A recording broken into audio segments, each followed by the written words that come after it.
devenue avocate parce qu'on m'avait dit que ce métier n'était pas fait pour moi. Telles sont les phrases de Madame de Lalande, une avocate française sourde de naissance. Son parcours a nécessité plus de 20 ans d'apprentissage de lecture en orthophonie, plus un suivi psychologique et même un appareil auditif pour pouvoir intégrer pleinement ce milieu. Mais alors qu'elle a de la chance, non?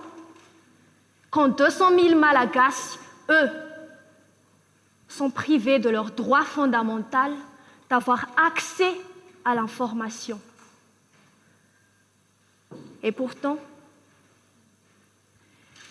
la loi Malagasy, numéro 2014-031, que nous avons ici, autorisant la ratification de la Convention internationale relative aux droits des personnes handicapées, dans son article 21, assure aux personnes en situation de handicap la liberté d'expression, la liberté d'opinion et l'accès à l'information.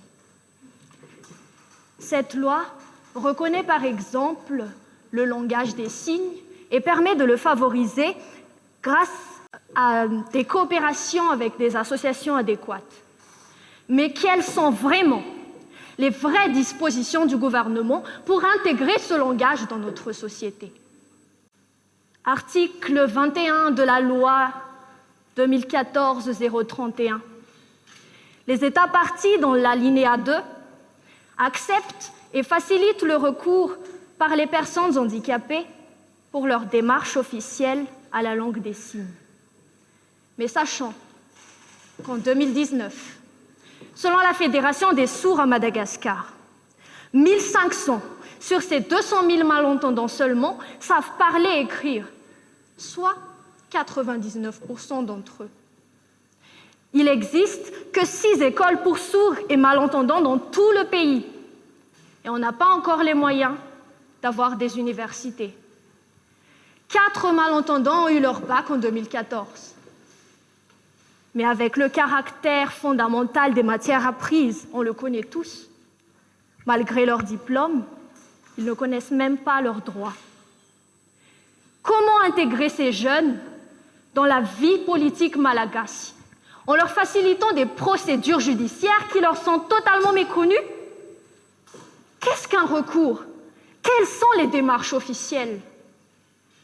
Nous mettons en place des dispositions pour faciliter l'accessibilité des malentendants et des handicapés au tribunal, sans faire aucune campagne de sensibilisation.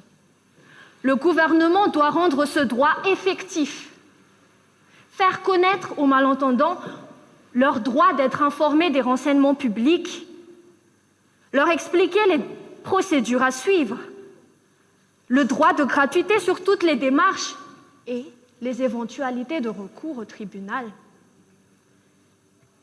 Mais le rôle n'est pas seulement fixé qu'au gouvernement, car dans l'alinéa 4 de cette même loi, on encourage les médias à rendre leurs services accessibles aux personnes en situation de handicap.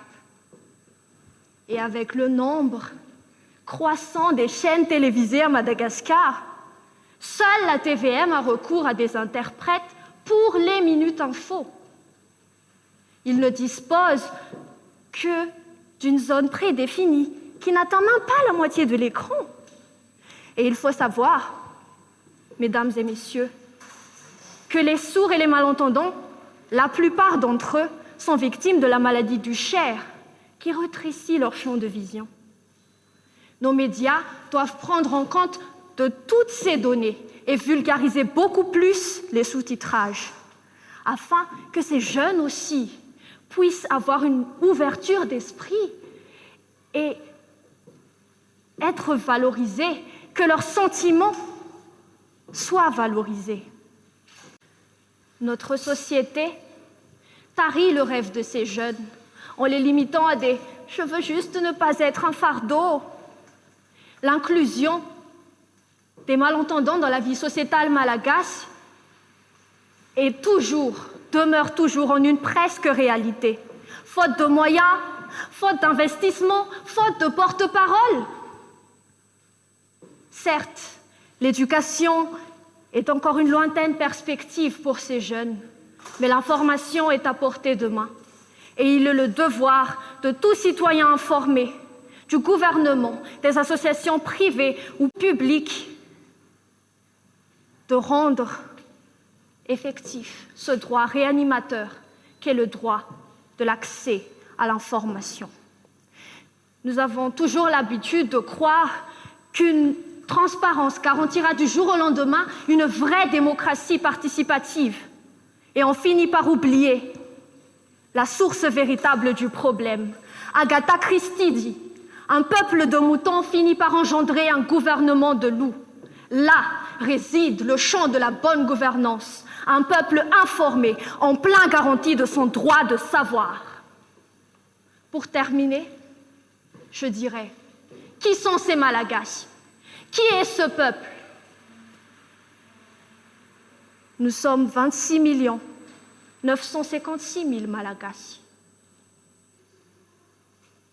et 1,8 million de personnes en handicap y compris. Misocha Bezak.